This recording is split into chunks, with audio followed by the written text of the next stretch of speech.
a service of CNC Worldwide. CNC podcasts are a service of CNC Worldwide. They're brought to you by the Greece Chamber of Commerce, providing more than 800 member companies with business solutions since 1984. Lake effect goes as the wind goes, and on Tuesday it went over Buffalo and western New York. In one day, parts of the region southwest of Rochester and Buffalo got a whole season's worth of snow. Usually, Buffalo gets its first inch of snow around now. This year, snow fell at 4 inches per hour in the south towns, Buffalo's southwestern suburbs. They had 4 to 5 feet on the ground by Tuesday night and were expecting another 2 to 4 feet by morning.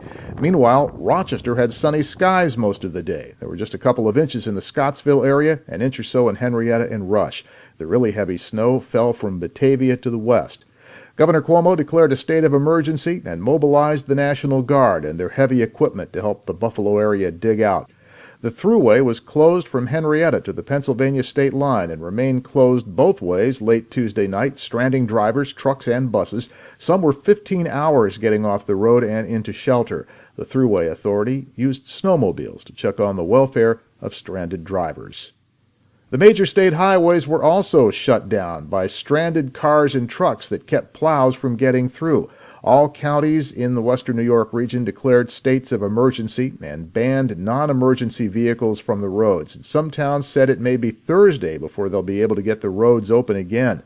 Forecasters say this weather pattern will ease off during the day Wednesday, but another blast is coming for Thursday that will drive still more lake effect.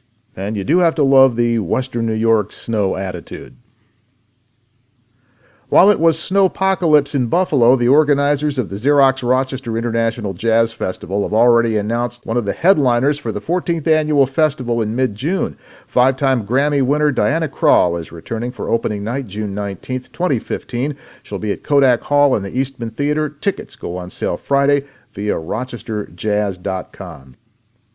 Rochester's Ethics Board will not decide until next month if City Councilman Adam McFadden has a conflict of interest by serving as interim director of the Rochester Housing Authority. At the same time, he is a sitting member of the council.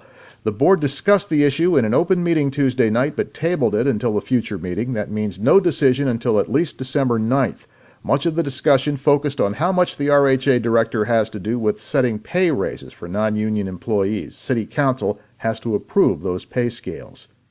The case of a Penfield man accused of stabbing a teenager to death earlier this month has been sent to a Monroe County grand jury. A preliminary hearing for 61-year-old Andrew Simmons in Penfield Town Court was waived as a result.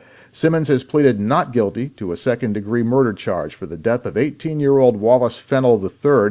Fennell was stabbed with a steak knife during an altercation outside his home on Empire Boulevard.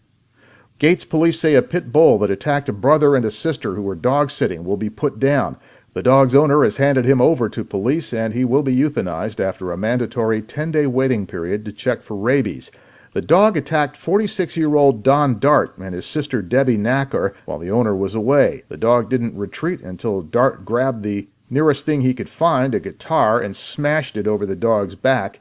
It took 56 stitches to close his wounds and 16 for his sister.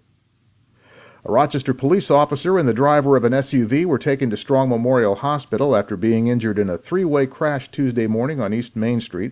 Police say the SUV was pulling from the inner loop exit onto East Main when its front end hit the police cruiser. That drove the cruiser into a van. The accident is still under investigation.